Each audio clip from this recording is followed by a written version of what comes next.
반갑습니다. 송주준입니다. 요즘 들어서 우리가 많은 문제가 또 지적이 되고 있는 게 온갖 분야에서 문재인 정권의 적폐가 드러나고 있습니다만 특히나 지금 문제가 되고 있는 게 사법부 아니겠습니까?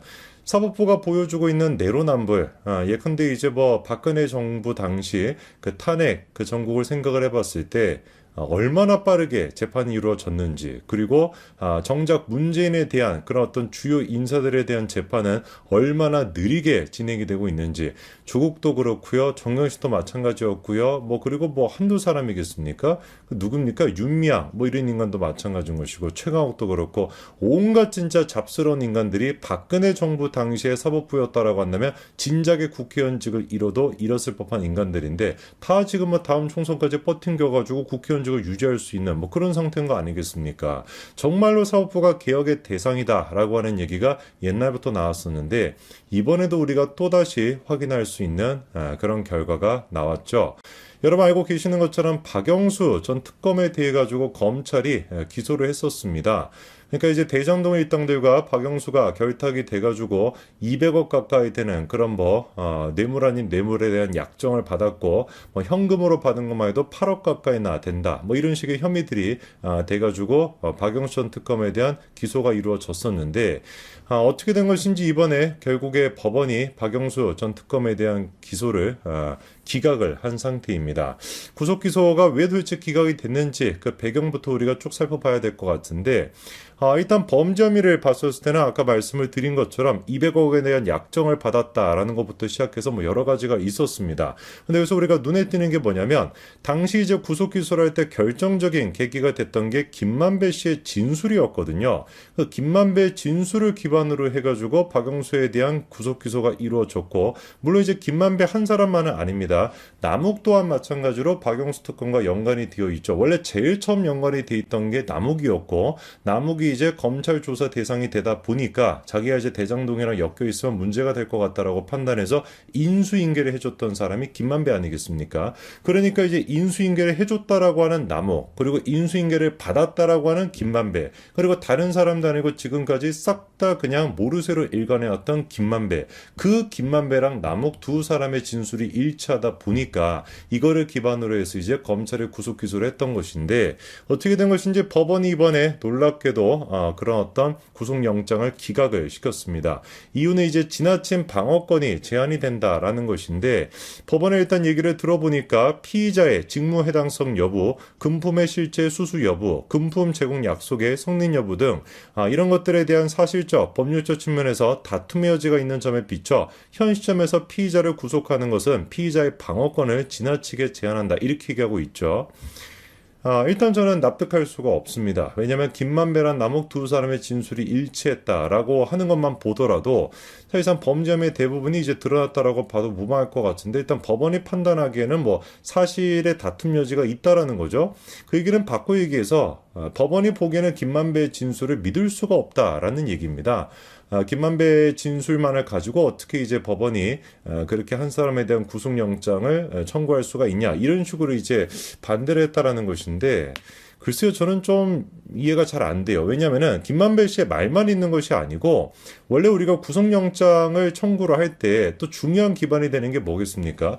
범죄의 어떤 그 어느 정도의 관계가 성립이 됐다라고 하는 것뿐만 아니라 또 중요한 포인트가 되는 게 증거인멸과 관련된 요소거든요. 증거인멸을 할 수가 있냐? 그럼 그거를 막기 위해서 구속을 시켜야 된다라고 하는 것인데, 실제로 박영수는 그런 측면에서 진작에 구속이 돼도 구속이 됐어야 되죠. 왜? 이미 자기 어떤 휴대전화 이런 것들을 폐기시켜버리지 않았습니까? 휴대전화도 그냥 포맷을 하는 수준이 아니라 사용할 수 없을 정도로 훼손한 다음에 폐기까지 했고, 사무실 PC 기록을 삭제하는 등 어떤 측면에서 보든지 간에 서류까지도 파쇄를 시켜버리고, 어떤 측면에서 보든지 간에 증거인멸을 할 만한 그런 위험성이 다분히 있는 사람이다 보니까 이것만 놓고 보더라도 법원이 구속을 시켰어야 되는데, 너무 제가 보기에는 김만배의 진술을 믿을 수가 없다 있다라고 한들 증거인멸과 관련된 이런 혐의만 봐도 구속을 시켰어야 되는데 법원이 너무 안일하게 생각한 거 아닌가라는 느낌이 있고요.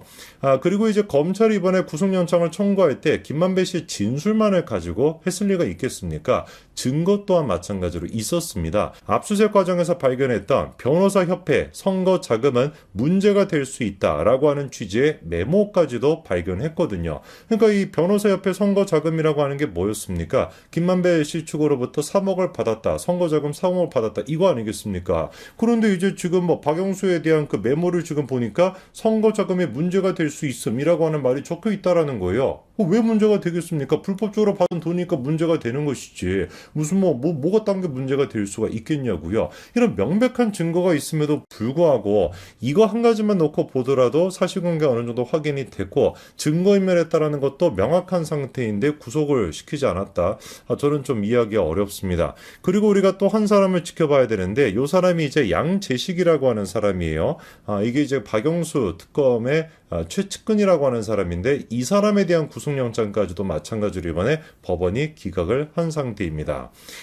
그러다 보니까 약간 검찰 입장에서 힘이 빠질 수도 있다라고 하는 평가가 나오고는 있습니다만 사실 근데 제가 보기에는 이건 시간 문제일 것 같고요. 다시 이제 조금 정비를 해가지고 구속영장 청구를 하면은 그때 같은 경우는 구속이 될 것 같습니다. 그러니까 이제 법원이 보기에는 너무 좀 빨랐다라는 판단이 있었던 것 같아요. 우리가 최대한 뭐 이해를 하려고 하자면, 그러니까 김만배 씨의 진술 그리고 이제 그거를 뒷받침할 증거가 좀 부족한 상태에서 구속영장을 청구한 거 아니냐 이런 입장인 것 같은데 김만배 씨 추가적인 진술을 좀 받고 그리고 뒷받침할 수 있는 약간의 내용을 보완한다면은 충분히 제가 보기에는 구속 기소가 다시 이루어지고 구속이 될 거라고 봅니다.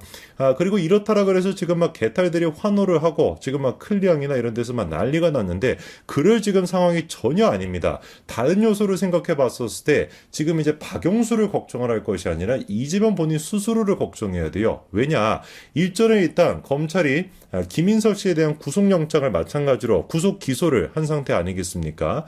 그때 같은 경우는 이제 알선수재 혐의로 구속 기소를 한 상태인데 요게 이제 김인섭 씨가 이른바 이제 허가방이라고 해서 김인섭을 거치면은 뚫리지 않을 법한 민원도 다 뚫리게 된다. 뭐 이런 거 아니었습니까? 허가가 금방 나온 데서 허가방 이렇게 불렸던 사람인데 요 인간이 이제 백현동 개발과 연관이 돼 있는 사람이죠. 백현동 개발을 하면서 무슨 뭐 녹지되었던 거를 뭐 도시 개발이 될 수 있게끔 뭐 4단계인가 이렇게 뭐 상향을 시켜줬다라는 거. 그리고 뭐 용준율과 관련된 부분들 그리고 여러 가지 어떤 그 인허가에 있어가지고 김인섭 씨가 개입했고 당연히 그거에 대한 최종 결정권자는 이재명인 것인데 그 김인섭에 대해 가지고 구속 기소가 이루어졌고요. 그리고 또 이번에 전격적으로 누구에 대한 구속 기소까지도 이루어졌냐?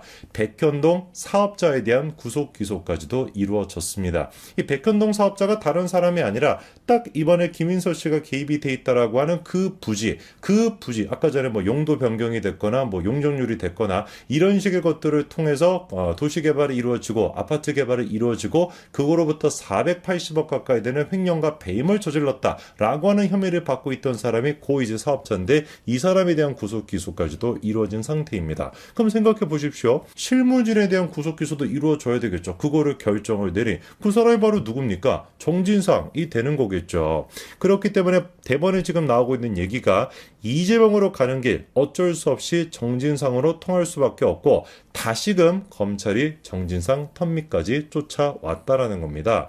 대표적으로 김인섭 씨가 정진상한테 이런 얘기를 한 적이 있습니다. R&D 용지 비율이 너무 높다. 7대3이나 적어도 6대4 정도는 돼야 되는 거 아니냐. 저렇게 이제 R&D 용지 비율을 줄임으로써 그 이제 줄어든 비율에다가 아파트를 지었던 것이죠. 그리고 그렇게 아파트를 지어가지고 아까 전에 그 개발업자가 됐거나 김인섭이가 됐거나 이익을 보게 됐다라는 것이고요. 그것뿐만이 아니었습니다. 성남도공까지 참여하면 사업 수익성이 너무 악화가 되니 부지대금 절반에 해당하는 1,200억인가라도 내야 되는 거 아니냐라고 하는 취지의 청탁 같은 경우도 두 차례나 다 누구한테 했다라는 거예요? 정진상한테 했다라는 겁니다. 그럼 우리가 정리해 봤었을 때 김인섭이가 구속 기소가 됐습니다. 그리고 민간업자, 개발업자도 구속 기소가 됐습니다. 근데 이 사람들이 누구 덕분에 이렇게 이익을 얻을 수가 있었다라는 거예요? 정진상에 있었기 때문에 이익을 얻을 수 있었으니까 당연히 정진상에 대한 구속 기소도 시간 문제인 것이고 정진상이 성남시장이었습니까? 정진상이 뭐라고 지가 마음대로 다 할 수가 있겠습니까? 당연히 누구도 이 책임이 이어질 수밖에 없는 거예요. 이재명으로까지 구속까지밖에 이어질 수밖에 없다라는 거죠. 지금까지 그래서 백현동 같은 경우는 검찰이 이재명에 대한 구속 기소를 안 한 상태입니다. 대장동과 그 다음에 선거법 위반, 그 김문기 씨를 모른다고 했던 거, 그 다음에 이제 성남 FC 요 정도가 이제 구속 기소가 된 상태이고 기소가 된 상태이고 백현동 같은 경우는 아직까지 기소가 안 된 상태인데 김인섭 씨에 대한 기소가 이루어졌고 개발업자에 대한 기소, 정진상에 대한 기소가 이루어진다면은 그 다음 타겟은 백현동에 대해서 이재명이 기소가 될 수밖에 없다는 거죠.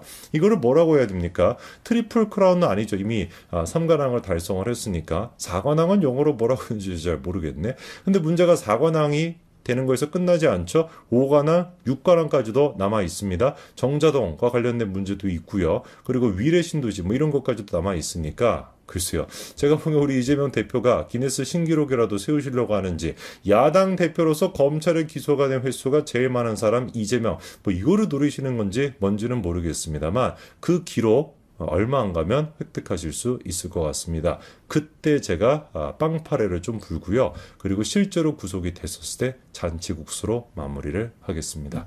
여기까지 말씀드리겠습니다. 감사합니다.